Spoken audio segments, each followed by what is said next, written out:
Saludos, os doy la bienvenida. Bueno, pues hoy me gustaría hablaros de esta obra de Oscar Wilde, de Profundis, que escribió en la cárcel. Oscar Wilde, más conocido Oscar Wilde o Flaherty Finger Bills Wilde, más conocido como Oscar Wilde, es una de las figuras más importantes de la literatura en lengua inglesa. En 1895 fue condenado a 2 años de prisión con trabajos forzados, acusado de homosexualidad. Aunque sus años de cárcel lo destrozaron física y moralmente, escribió entonces De Profundis, una de sus más hermosas obras en la que analiza las causas de su caída desde la gloria al abismo en que se encontraba. Bueno, esta es una edición de Edicomunicación del año 1995, traducido por Enrique Campbell, Esplugues de Llobregat, Barcelona. Y bueno, él, como bien dice la contraportada, fue condenado a 2 años de prisión por corrupción de la juventud, ¿no? Y por homosexualidad. Lo denunció el padre de Alfred Douglas, que fue la persona con el chico con el que él mantuvo esa relación, que acabó llevándole a prisión, ¿no?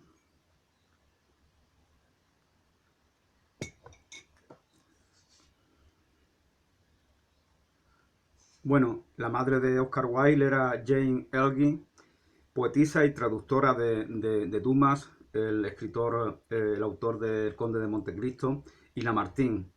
Y su padre era el aristócrata Sir William Wilde.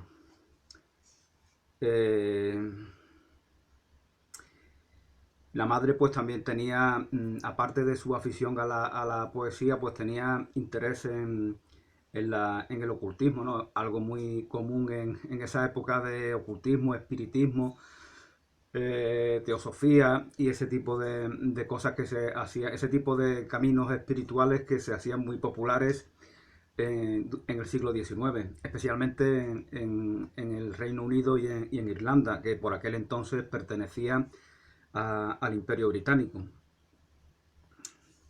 Y justamente allí en Irlanda es donde nace Oscar Wilde y es donde comienza sus estudios, ¿no? Su formación. Pero bueno, no voy a hablar de la biografía. En Londres se hizo famoso pronto por sus extravagancias, por su dandismo, ¿no?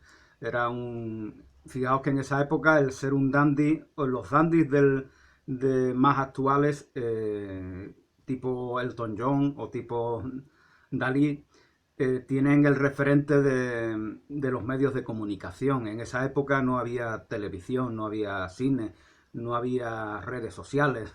Entonces el dandy era más de su realidad cotidiana, ¿no?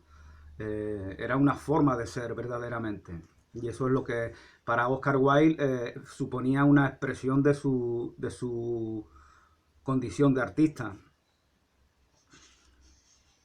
Entonces, como os comentaba, bueno, no voy a hablaros de... Escribió obras importantes, el abanico de Lady Wildermer, eh, Salomé, que la escribió en francés también, hablaba francés perfectamente. Y bueno, su obra así, su única novela, también muy famosa, pues es El retrato de Dorian Gray. Y bueno, se nos dice en esta introducción a su obra que entre 1889 y 1895 tendría lugar la segunda fecunda etapa de la producción literaria. Pero bueno, eso no es a lo que yo iba. La edición de Salomé corrió a cargo precisamente de Lord Alfred Douglas, con quien terminó trabando una íntima relación, y fue ilustrada por Aubrey Beardsley. Al final de este año se escapa con su amado Alfred Bossy, apodado Bossy, a Argelia, abandonando el hogar familiar. Bueno, sobre esto se ha escrito mucho, ¿no? Y se escribía incorrectamente, ¿no? Porque verdaderamente este hombre con el cual huye Oscar Wilde es ya mayor de edad y por lo tanto no es un adolescente, tal como no es un adolescente de 15, 16 años, como se ha dado a entender en tantos medios, ¿no? Este hombre tiene 15 o 16 años menos que Oscar Wilde, Alfred Douglas.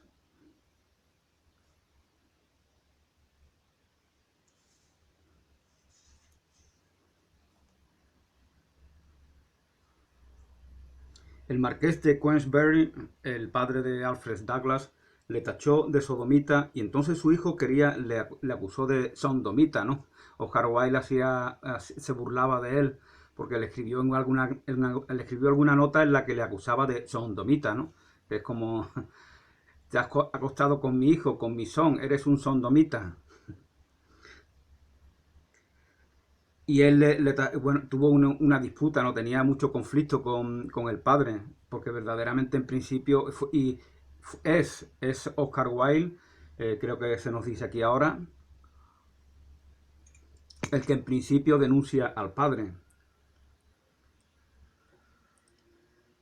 Eh, el marqués de Queensberry le tachó de sodomita y entonces su hijo, que quería desembarazarse de su odiado padre, luego dirá Oscar Wilde en este libro que el problema que tenía Alfred, su amado Alfred, era que tenía un carácter igual al de su padre, no es que fuera diferente, sino es que era igual, y entonces él recapacita y dice, yo pensaba que era distinto y en realidad eres igual que tu padre, y ese es el problema, ese es el conflicto filial y paternal que hay entre vosotros, no es otro. Entonces, como os comentaba, su hijo le espoleó a Oscar Wilde a abrir un proceso contra él, proceso que se vuelve en contra del escritor, condenado a 2 años de trabajo forzados por haber cometido actos homosexuales. A partir de aquí todo el mundo le volvió la espalda y su mujer y sus hijos tuvieron que refugiarse en el extranjero y cambiar su apellido por el de Holland. Es en la cárcel donde recibió la noticia de la muerte de su madre, así como del estreno de Salomé en París. Estando él en prisión, se estrena Salomé en París. Fue declarado en bancarrota. Fijaos que él era hijo de un noble, como antes se nos comentaba. Una de las personas más ricas seguramente en esa época. A lo que hay que añadir, al dinero heredado, a las posesiones heredadas, hay que añadir lo que él había ganado con sus obras literarias, con sus obras de teatro, que en esa época eran bastante rentables, ¿no? Declarado en bancarrota porque se le expropian todos sus bienes y lo que produce sus obras literarias. Escribe una carta amarga de reproche a Lord Alfred, que sería publicada póstumamente en 1905 bajo el título de Profundis. Es un título que se le da posteriormente. Bueno, Oscar Wilde utiliza esta obra, esta carta, por un lado para desahogarse del dolor que siente eh, por los males que le ha causado su compañero, ¿no? Que verdaderamente no ejercía como tal, ¿no? Porque era una persona que tenía una conducta tóxica con respecto a Oscar Wilde. Entonces él utiliza prácticamente la mitad del libro para eso. Y por otra parte recapacita sobre su vida, sobre las relaciones, sobre su obra.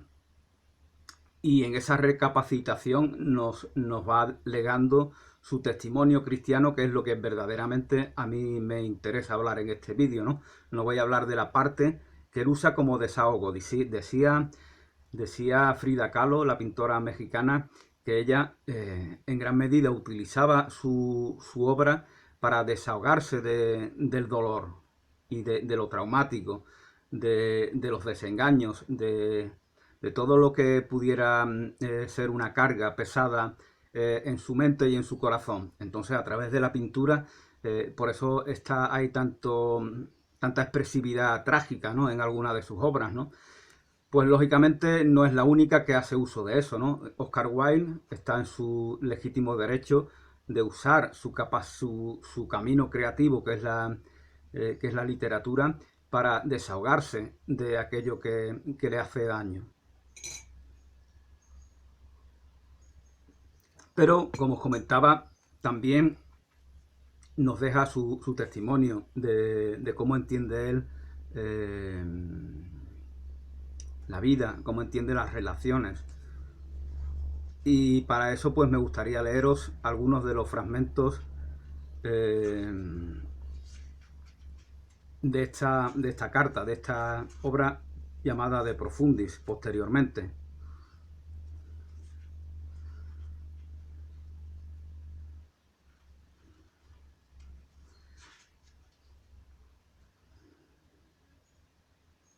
El dolor, dice Oscar Wilde, el dolor es una herida que sangra en cuanto la roza cualquier mano que no sea la del amor.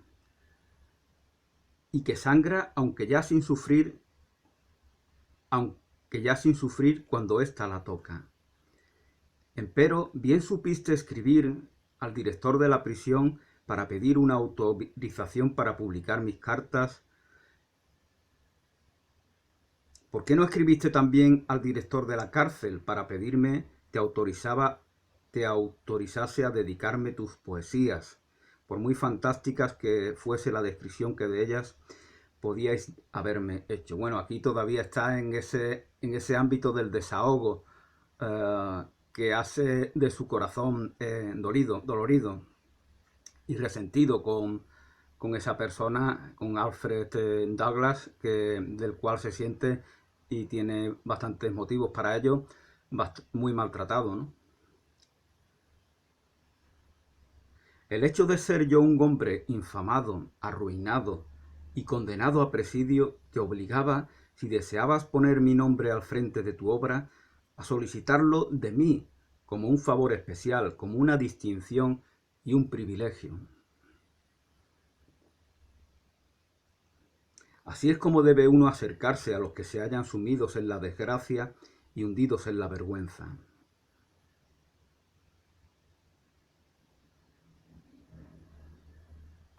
Donde hay dolor es un lugar sagrado. Donde hay dolor es un lugar sagrado. Algún día comprenderá la humanidad lo que esto significa.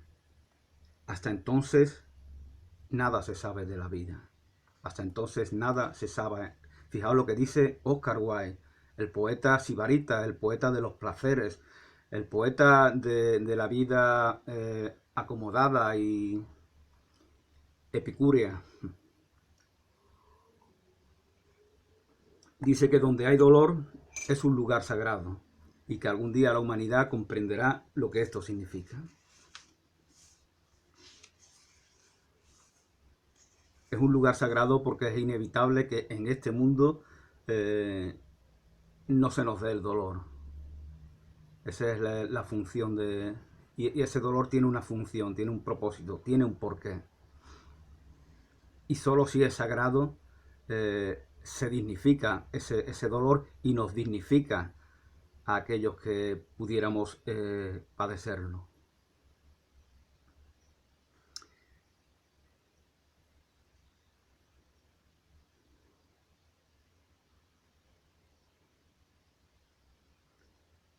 Sus cartas han sido los intermediarios entre yo y el magnífico mundo irreal del arte, en el que antes era yo rey, y rey hubiera permanecido de no haberme dejado atrapar por aquel mundo mezquino de pasiones burdas e incompletas, de un gusto sin tino. Fijaos lo que está diciendo, ¿no? La recapacitación que está haciendo de su vida promiscua,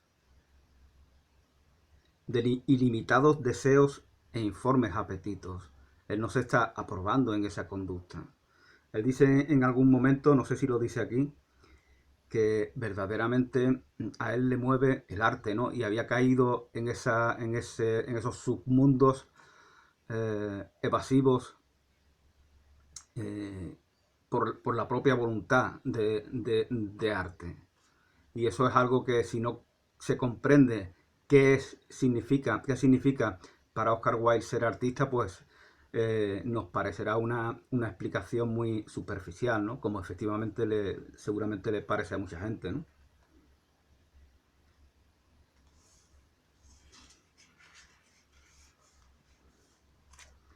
Bueno, pues voy a leeros algún otro fragmento.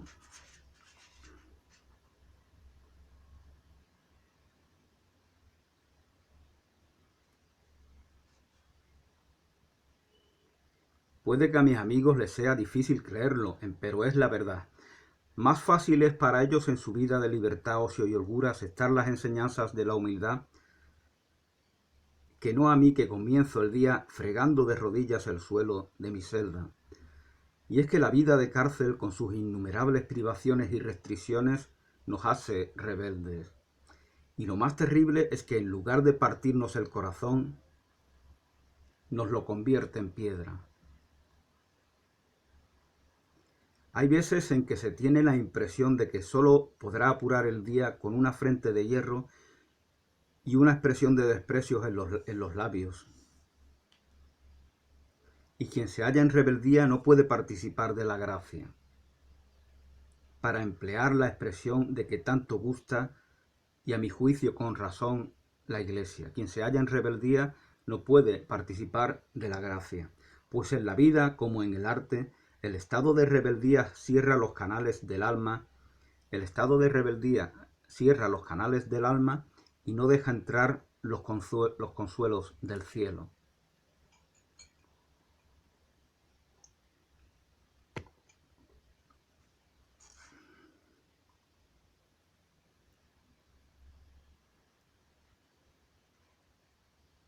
No lamento ni un instante haber vivido para el placer. Viví para él intensamente, cual debe hacerse todo lo que se hace. Todo lo que se hace o se hace intensamente o no se hace. Eso nos dice Oscar Wilde. No hubo ninguna copa de placer de la que no bebiese. Arrojé la perla de mi alma en una copa de vino. Arrojé la perla de mi alma en una copa de vino. Descendí al son de la flauta la senda florida y me alimenté de miel. Pero continuar con esa vida hubiera sido una equivocación. Mi vida habría quedado incompleta y era preciso seguir avanzando. También la otra mitad del jardín me reservaba sus secretos. Como es natural, todo esto se halla encarnado en mi arte y me proyecta hacia el exterior. Pueden verse huellas pueden verse huellas de ello en El Príncipe Feliz y también en el cuento del joven rey, especialmente en aquel trozo en que el obispo le dice al muchacho arrodillado: ¿no es aquel que creó la miseria más sabio que tú? No es aquel, se refiere al Creador, que creó la miseria más sabio que tú. Cuando escribí estas palabras apenas si me parecieron algo más que palabras.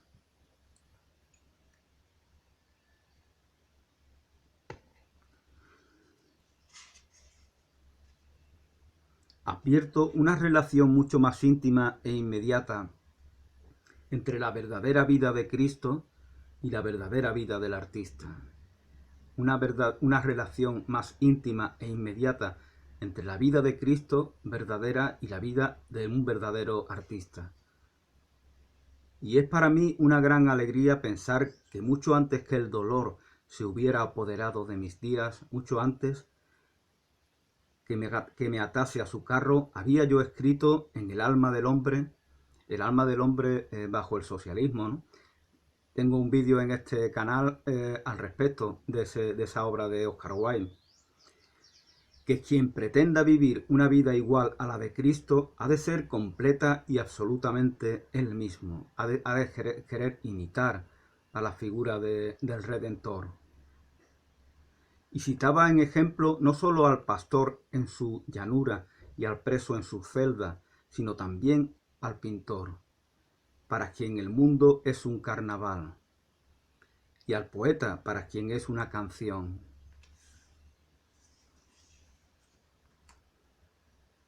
Una vez le dije a André Gide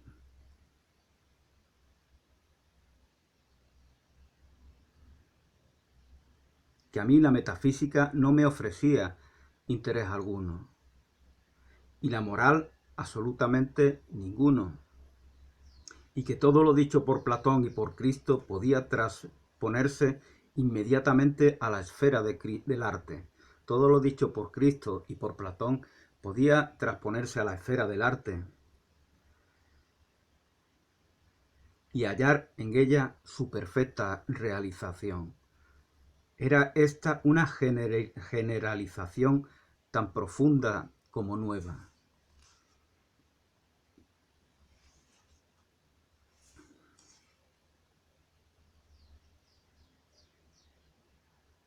Cristo cuenta entre los poetas. Shelley y Sófocles son sus hermanos, pero su misma vida es el más maravilloso de los poemas. Y nada hay en todo el ciclo de la tragedia griega que pueda igualar el temor y la piedad de esta vida. La inmaculada pureza del protagonista eleva este edificio a una altura de arte romántico, que a causa de su mismo horror les está vedada a los sufrimientos de las familias de Tebas y de los Átridas.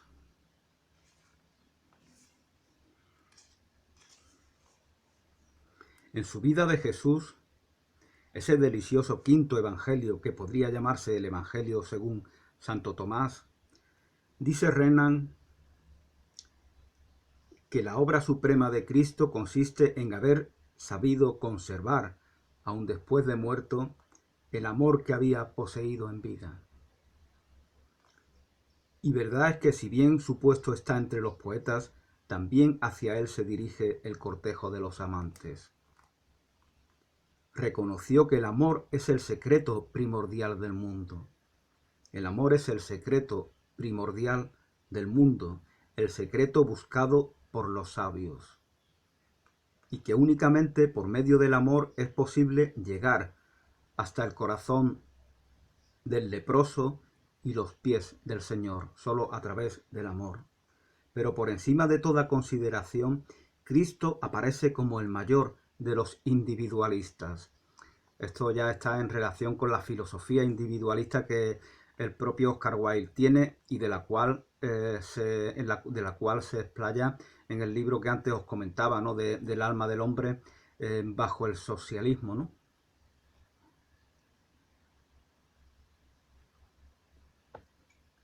Cristo aparece como el mayor de los individualistas.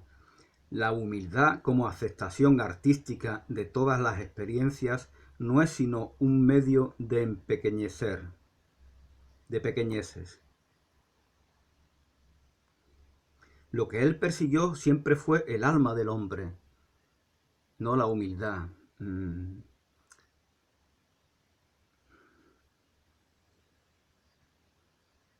La llama el reino de Dios, el alma del hombre, el reino de Dios. El reino de Dios está en vosotros. Eso dice Jesús en los evangelios.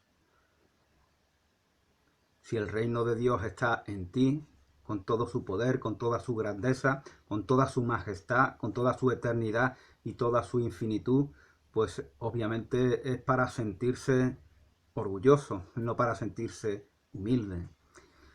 La humildad viene cuando no nos reconocemos en ese reino y no reconocemos ese reino en nosotros. Entonces, cuando vemos el poco valor que tiene la vida, si no está en relación con la grandeza, con la majestad de ese reino de Dios que está en nosotros. La llama el reino de Dios y la descubre en cada uno de nosotros. La compara con una muchedumbre de nimiedades, con un grano de semilla, con un puñado de levadura, con una perla, y es porque sólo puede uno formarse su alma desprendiéndose de todas las pasiones extrañas, de toda la cultura adquirida, sólo desprendiéndose de todas las pasiones extrañas, de toda la cultura adquirida, puede uno formarse su alma, de todo lo que se posee externamente, lo mismo de lo bueno que de lo malo. Esto es el individualismo al que se refiere Oscar Wilde.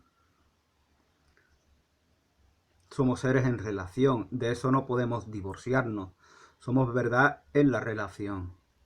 somos activos de grupos humanos y de la propia humanidad y de la propia creación.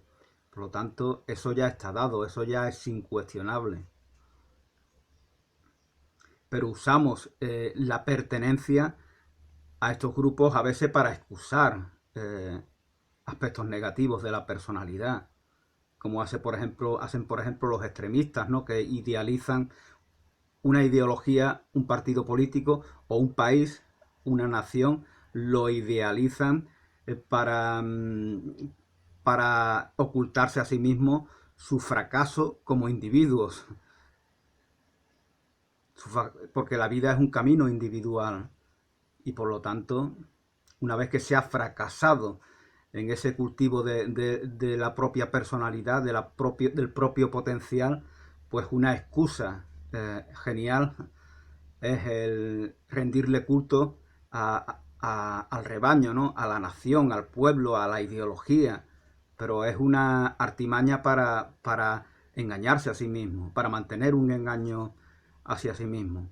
Por eso se da la paradoja de que este individualista del cual nos habla Oscar Wilde puede ser más altruista, más generoso, más sociable que, la otra figura de la cual ahora os hablaba, ¿no? El que idealiza el grupo con el fin de seguir manteniendo un engaño que se hace a sí mismo.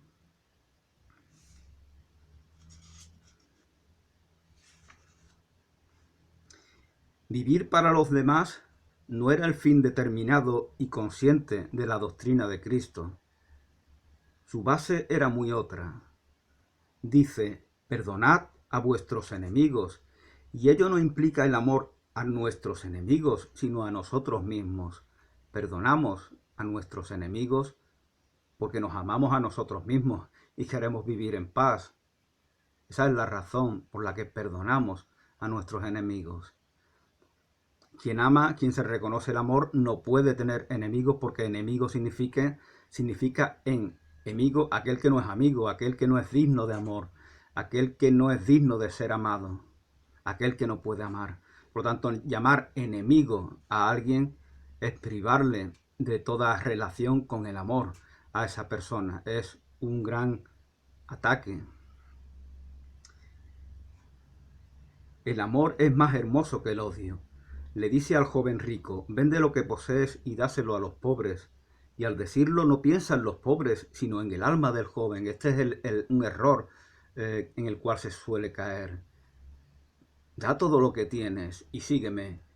Pero no te dice Jesús eso porque se preocupe de aquellos que pudieran tener algún tipo de carencia. Se preocupa por ti, por la riqueza de tu alma, por el bienestar de tu vida. Eso es lo que nos está diciendo Oscar Wilde. Esa alma adorable que la riqueza conducía a su perdición. La riqueza que tienes está sustituyendo a la riqueza del reino de Dios. Y por eso Jesús te dice, libérate de ella porque es una cadena para ti, es tu perdición, no porque sea un mal de por sí, sino porque estás ocultando lo que verdaderamente es valioso. Su concesión de la vida es pareja de la del artista, dice Oscar Wilde, que sabe que la ley inevitable del propio desarrollo impulsa al poeta a cantar, al escultor a pensar en bronce. La ley inevitable nos impulsa a cantar, a escribir, a pintar, a componer, porque un artista tiene que hacer, tiene que implementar, tiene que manifestar aquello que le mueve. La ley inevitable del propio desarrollo impulsa al poeta a cantar, al escultor a pensar en bronce y al pintor a convertir el mundo en reflejo de sus estados del alma. Cosas todas tan necesariamente certeras como que el espino florezca en primavera, el trigo madure sus frutos dorados en otoño y la luna en su ruta de antemano trazada pase de la forma de disco a la de hoz y de la de hoz a la de disco. Cristo no les ha dicho a los hombres, Cristo no les dijo a los hombres, vivid para los demás. No dijo Jesús, vivid para los demás, así tal como suena, sino que no existe ninguna diferencia entre la vida de los demás y nuestra propia vida. No existe ninguna diferencia. Querer vivir para los demás bajo una supuesta, expresando una supuesta abnegación, en realidad es una forma de egocentrismo, una forma de idolatría de la propia personalidad. Quiero presentarme ante ti como bueno, como generoso, como altruista, pero verdaderamente es porque quiero victimizarme ante ti, quiero que tú interpretes el rol de receptor mendicante. Es una manera de egolatría también.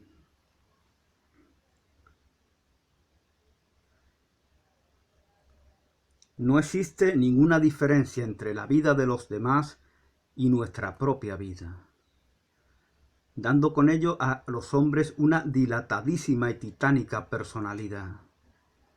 Desde su aparición, esto dice Oscar Wilde, desde su aparición, la historia, obviamente a muchos grupos cristianos de todo tipo, no les interesa que un supuesto homosexual, digo supuesto porque yo más bien lo veo a él, a Oscar Wilde, como una persona bisexual, ¿no? Porque él dice en algún lugar que él ama a su esposa, ama a sus hijos, ama su vida familiar. Y por lo tanto se le criticaba de que él no vivía con su mujer, pero eso era lo normal en ese tiempo en las parejas, en los matrimonios acomodados, que cada uno tuviera su casa y cada uno tuviera su entorno, así es como vivían, ¿no? Entonces, como os comentaba, Oscar Wilde no renuncia a su matrimonio. La homosexualidad ha sido una experiencia que él ha tenido. Tal vez sea bisexual, pero no lo veo yo como un homosexual meramente.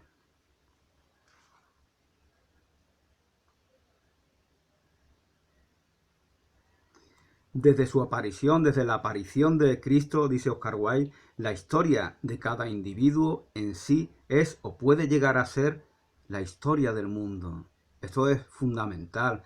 Y esta frase, para el proyecto que tengo yo de terminar con mi serie de vídeos sobre Dostoyevsky y Tolstoy, el último vídeo en el cual quería hablar de la historia, esta frase está en relación a ello. El cristianismo, la fe cristiana, el mensaje que nos da Jesús, nos da una idea de la historia de la humanidad, porque tanto como es arriba, igual es abajo, tanto como es en lo pequeño, igual es en lo grande. Eso decían los antiguos griegos, ¿no? Y efectivamente, la historia de la humanidad es como la historia de cualquier persona, de cualquier individuo. Allí está el valor de la individualidad, al cual se refería Oscar Wilde. Desde su aparición, la historia de cada individuo en sí es o puede llegar a ser la historia del mundo. Y fijaos cómo se relaciona la idea de historia con espiritualidad, con fe cristiana, etcétera, etcétera. La historia no son datos, la historia no son acontecimientos, la historia puede ser considerada desde una perspectiva psicológica, sociológica. Sociología, ¿qué es la sociología? La sociología es la comprensión de la psicología desde la perspectiva de las relaciones. Por lo tanto, sociología y psicología esencialmente son la misma disciplina, la misma ciencia.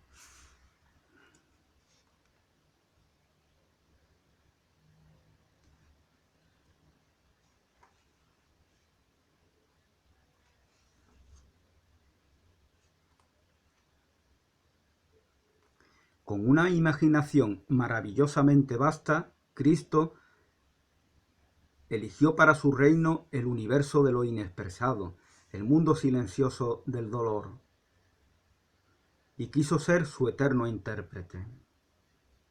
Eligió por hermanos a aquellos de quienes ya he hablado, los que yacen callados bajo la opresión. Los hermanos de Jesús son los oprimidos,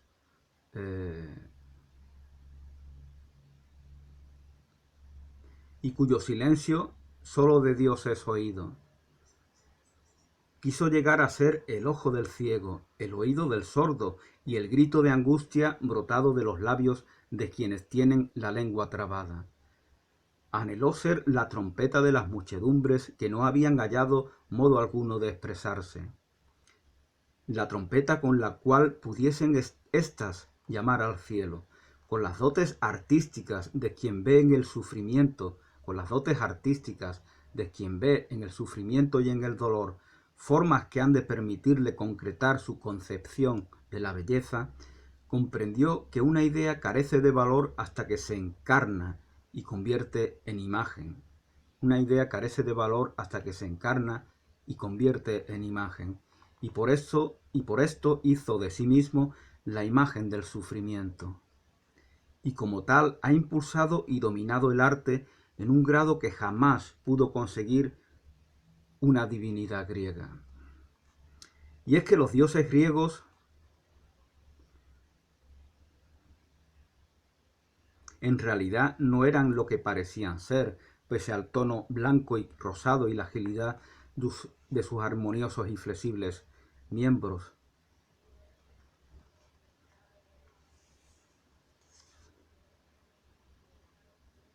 Del taller del carpintero de Nazaret surgió una personalidad infinitamente más grande que cualquiera de las creadas por el mito o la leyenda. Una personalidad que estaba destinada a revelar al mundo el misterioso sentido del vino y la verdadera belleza del lirio de los campos, que nadie aún había sabido explicarlo ni en el Citerón ni en el Etna.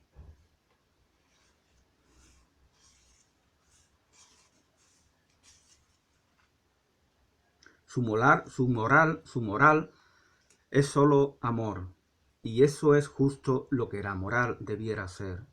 Ama y haz lo que quieras, decía San Agustín en alguna de sus obras. Con que solo hubiese dicho le serán perdonados sus muchos pecados por lo mucho que amó, valía la pena morir por esas palabras. Su justicia es esencialmente una justicia poética, es decir, lo que debe ser verdaderamente la justicia. La justicia poética, dice Oscar Wilde, que es lo que debiera ser verdaderamente la justicia. El pobre llega al cielo porque ha sido desgraciado. Me es imposible concebir para ello un motivo mejor. Los que solo han trabajado en el viñedo, fijaos que esto lo dice Oscar Wilde, los que solo han trabajado en el viñedo una hora durante el fresco de la tarde reciben el mismo salario que los que se han agotado trabajando durante todo el día bajo el sol ardiente. ¿Por qué no? Probablemente ni unos ni otros merecían nada, o tal vez eran seres de dos clases distintas.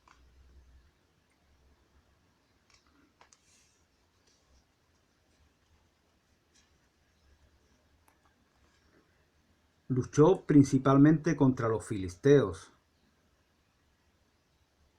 Esta es una lucha que todo hijo de la luz está obligado a proseguir. El filisteísmo era la característica de la época y del pueblo en el que vivía. Por su hermética mentalidad, su inflexible rectitud, su monótona ortodoxia, su adoración a los ídolos del día, su exclusiva preocupación por lo grosero de la vida material, su risible engreimiento y su suficiencia, los judíos de Jerusalén, contemporáneos de Jesús, eran exactamente iguales a los filisteos británicos de nuestros días. Cristo clamó contra los sepulcros blanqueados. Cristo clamó contra los sepulcros blanqueados de la respetabilidad. Y ha dejado esta expresión grabada para siempre. El éxito mundano era para él algo absolutamente despreciable, algo que carecía por completo de significación. Y la riqueza, una carga abrumadora. Jesús condenaba la riqueza porque era una carga que destrozaba a aquel que la llevaba. No por deseo, no por culto a la miseria. Este es otro punto también en el cual se suele distorsionar las enseñanzas de Jesús de Nazaret.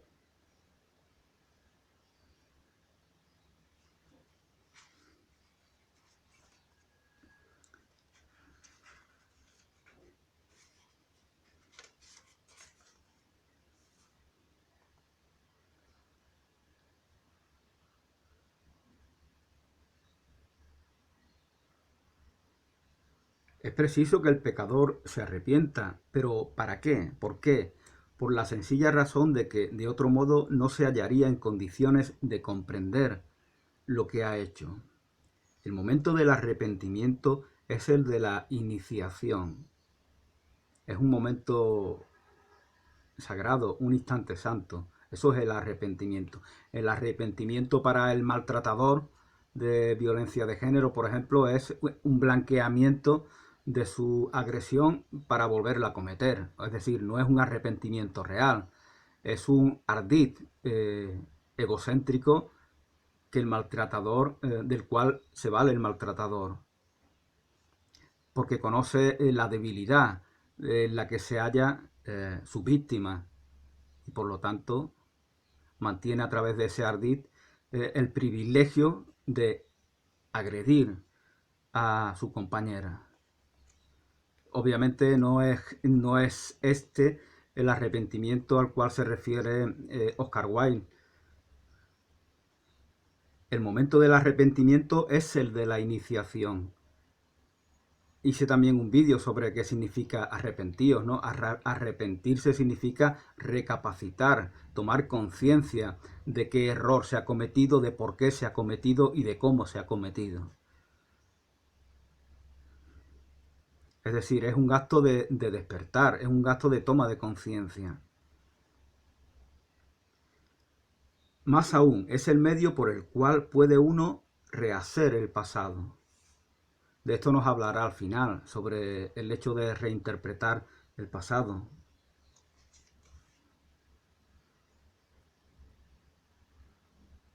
Si a Cristo se le hubiera preguntado acerca de ello, hubiese contestado: el hijo pródigo, después de haber malgastado su hacienda, en el mismo instante que cayó de rodillas y lloró, significó todos estos hechos y los hizo momentos hermosos de su vida. El hijo pródigo dignifica toda su vida de despilfarro porque siente en el arrepentimiento, reconstruye su valor, su identidad, reconoce ese reino de Dios que está en sí. La mayoría de los hombres no podrá comprenderlo, porque la mayoría de los hombres, por desgracia, no pasan por no viven en este momento sagrado de arrepentimiento, de recapacitación. Quizás sea preciso para ello haber estado en la cárcel. Se está refiriendo obviamente a la prisión que en ese mismo momento él está padeciendo. Si así fuese, merecía en verdad la pena este hecho de estar en la cárcel. Cristo tiene algo único. Cierto es que así como la aurora es precedida por engañosos fulgores, y hay días de invierno en los que el sol brilla de pronto con tal claridad que el azafrán equivocado disipa su oro antes de tiempo y que algún pájaro llama cándidamente a su hembra para construir el nido sobre las ramas desnudas, así hubo también Cristos antes de Cristo. Merecen nuestra gratitud. Por desgracia, desde entonces no ha aparecido ninguno más. Con una sola excepción, Francisco de Asís, así lo entiende Oscar Wilde. Pero Dios le dio al nacer un alma de poeta. Le dio a Francisco de Asís un alma de poeta. Él mismo, siendo aún muy joven, se desposó místicamente con la pobreza. Y así, con un alma de poeta y un cuerpo de mendigo, no podía serle muy arduo el camino de la perfección. Supo comprender a Cristo y llegó por esto a aparecerse a él. No precisamos el liber conformitatum para saber que la vida de San Francisco fue una verdadera imitación de Cristo, una poesía junto a la cual el libro de este nombre es prosa vulgar.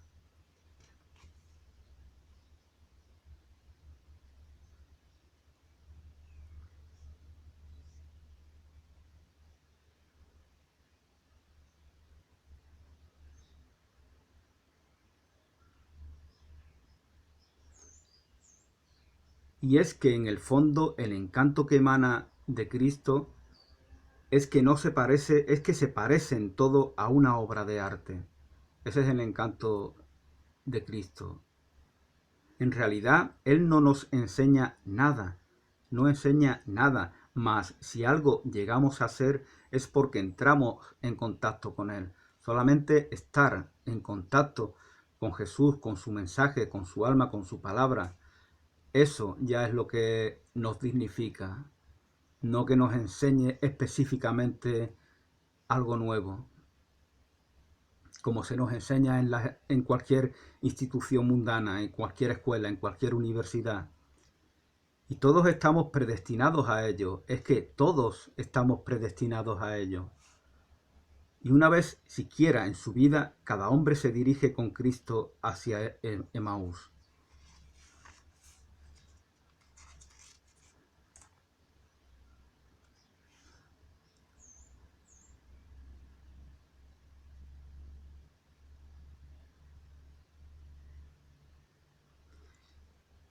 Uno recibe en la economía sencilla del mundo aquello que da. ¿Se puede acaso otorgar otra piedad que la del desprecio a aquellos que carecen de suficiente imaginación para comprender el simple aspecto exterior de las cosas y apiadarse de él? Hablo de cuando me condujeron a esta prisión, para demostrar qué difícil fue para mí extraer de mi castigo algo más que amargura y desesperación. Mas es preciso que así sea, y de cuando en cuando siento resignación y humildad. Toda la primavera puede consistir en un solo capullo, y el nido de la alondra en los surcos puede cobijar todas las delicias que habrán de anunciar un día el amanecer de muchas auroras. Asimismo, toda la belleza que la vida quizá aún me reserva se halla en un momento de abandono, de resignación y humildad.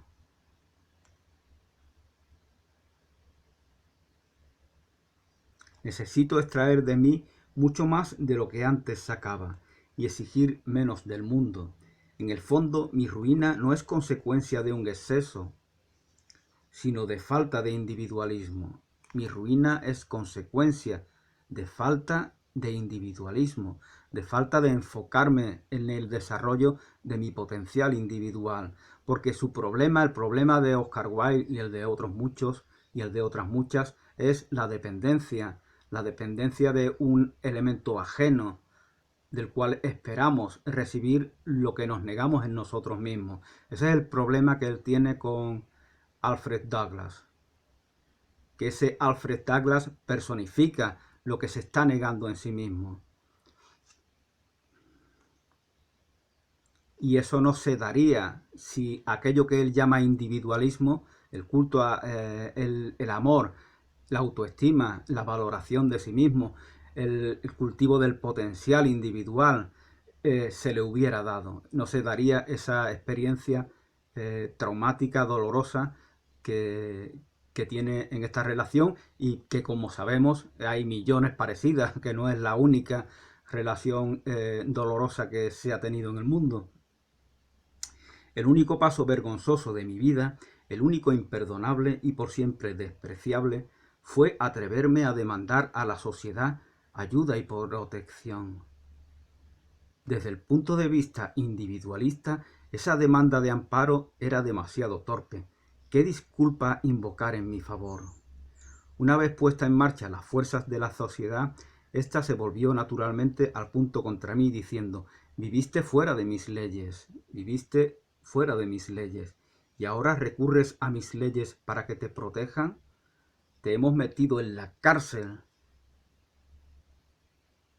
Nosotros que somos el sistema, el orden, el Estado, la justicia del mundo, y ahora quiere que nosotros hagamos algo por ti, pero si somos tus opresores.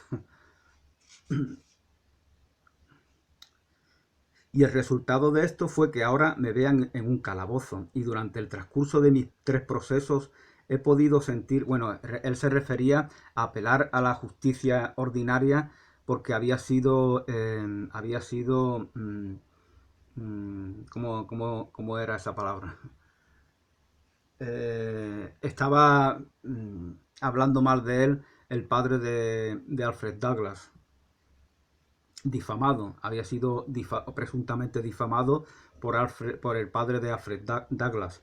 Y entonces él apela a la justicia común. El resultado de ello, el que me vea en este calabozo, y durante el transcurso de mis 3 procesos he podido sentir amargamente la ignominiosa ironía de mi situación.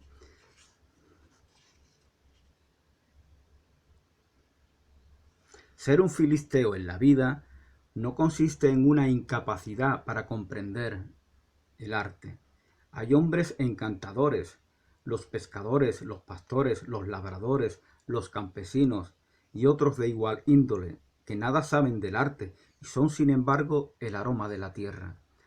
El verdadero filisteo es aquel que estimula las fuerzas mecánicas, pesadas, enojosas y ciegas de la sociedad. El verdadero filisteo es el que estimula las fuerzas mecánicas, pesadas, enojosas y ciegas de la sociedad y las apoya sin reconocer la fuerza dinámica, cuando se le presenta en un hombre o en un movimiento.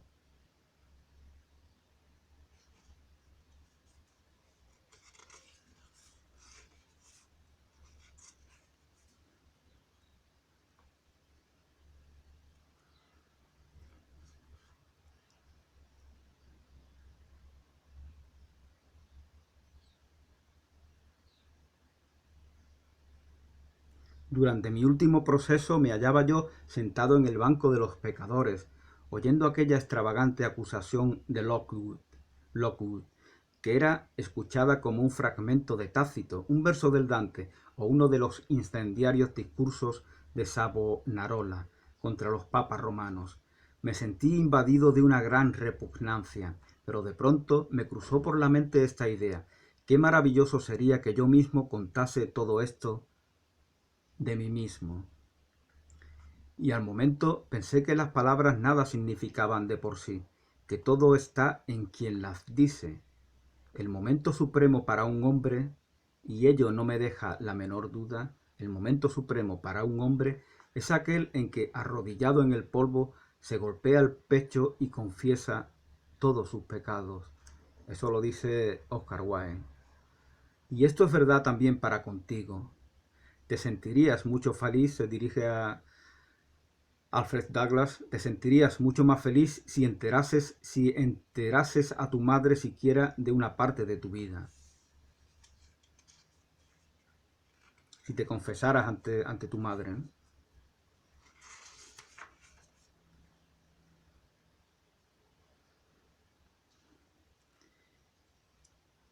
Me he convertido en la devoción que toda mi vida profesé a la literatura, en alguien no menos avaro de sus vocales y sílabas que Midas de su oro. Piensa que también yo he de conocerte todavía. Él guarda aún esperanza, ¿no?, de reconciliarse, a pesar de todo el daño que le ha hecho, de reconciliarse. Eso suele ser bastante común.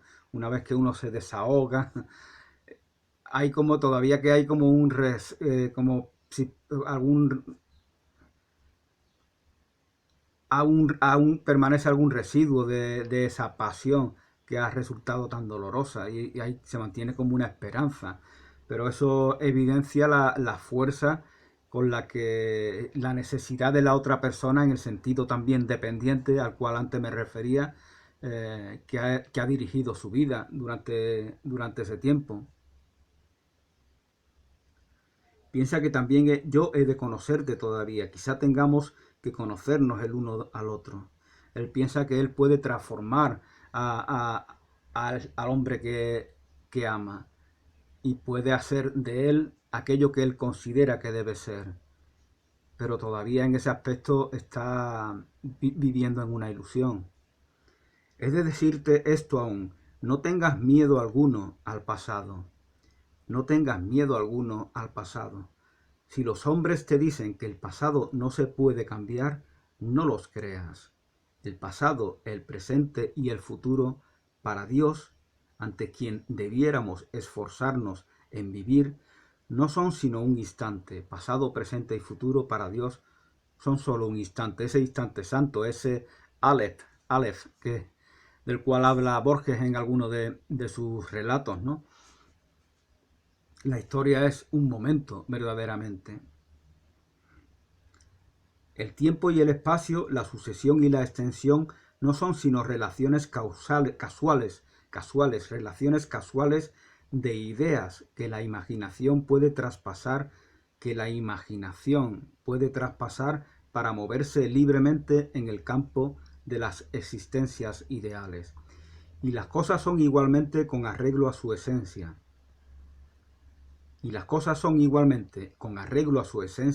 Lo que nos place que sean. Las cosas son aquello que nos place que sean. Lo que son depende del modo como las contemplemos. Ama a Dios sobre todas las cosas, porque Dios es la verdad de todas las cosas. Las cosas sin Dios no son nada. Las cosas sin Dios son la proyección de la falta de Dios en ti. Es decir, algo que se convierte en ídolos. Por eso ama a Dios sobre todas las cosas. No es una concesión a un ser supremo al cual debamos obedecer, sino que es una concesión al valor de nuestra individualidad. Porque nos enriquece a nosotros el ver las cosas en su grandeza, en su dignidad, en su integridad, en su armonía con el universo. Es una aportación que uno se hace a sí mismo. Esa es la grandeza de los mandamientos de Jesús, que van en favor del cultivo de la individualidad. Y ese cultivo de la individualidad repercute positivamente en el bienestar del grupo del cual formamos parte, del grupo y de los grupos y de la propia humanidad. Esa es la idea básica que yo creo que Oscar Wilde nos transmite. La interpretación que yo pienso que es certera que él hace del mensaje de Jesús. El tiempo y el espacio, la sucesión y la extensión no son sino relaciones casuales de ideas que la imaginación puede traspasar para moverse libremente en el campo de las existencias ideales, y las cosas son igualmente, con arreglo a su esencia, lo que nos place que sean. Lo que son dependen del modo como las contemplemos.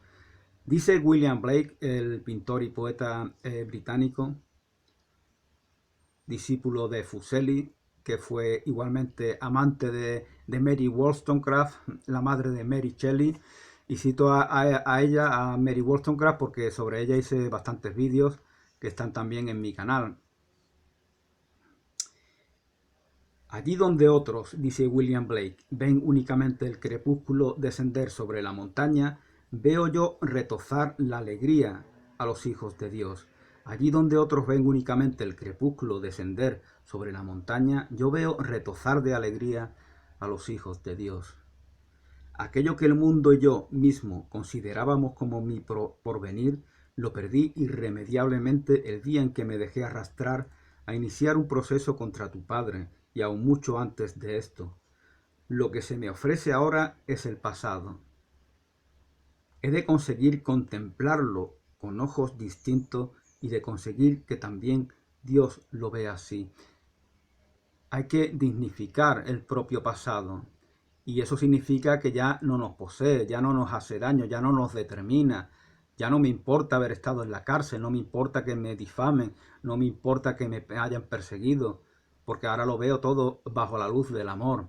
Y bajo la luz del amor veo que todas esas experiencias me han reportado un beneficio. Eso es lo que nos dice Oscar Wilde. Tengo por el contrario que considerarlo como una parte inevitable del proceso de mi vida y de mi naturaleza, y de inclinar la cabeza ante todo lo sufrido. Qué lejos me hallo aún de la verdadera serenidad. Esto te lo demostrará esta carta, con sus vacilaciones. Él reconoce sus dudas, él reconoce su rencor, él reconoce su perturbación, sus cambiantes estados de ánimo, como dice él textualmente, su desprecio y su amargura, sus anhelos, la impotencia de transformarlos en acción. Pero no olvides qué Qué terrible es la escuela en que me veo sentado ante mi tarea. Por muy imperfecto y muy incompleto que yo sea, por muy imperfecto, por muy incompleto que yo sea, mucho has de aprender todavía de mí. Mucho has de aprender todavía de mí. Eso aún puede que sea la ilusión en la que todavía vive, ¿no? Todavía tienes que aprender de mí. Quisiste que yo te enseñara el placer de vivir y el placer del arte, porque esa fue la razón aparente que le hace a Alfred Douglas acercarse a la figura deslumbrante de un hombre de éxito, el gran autor teatral, el gran dandy, el gran poeta, que es Oscar Wilde. Entonces él quiere que le enseñe a vivir, que le enseñe el placer, que le enseñe... pero en realidad lo que él busca es...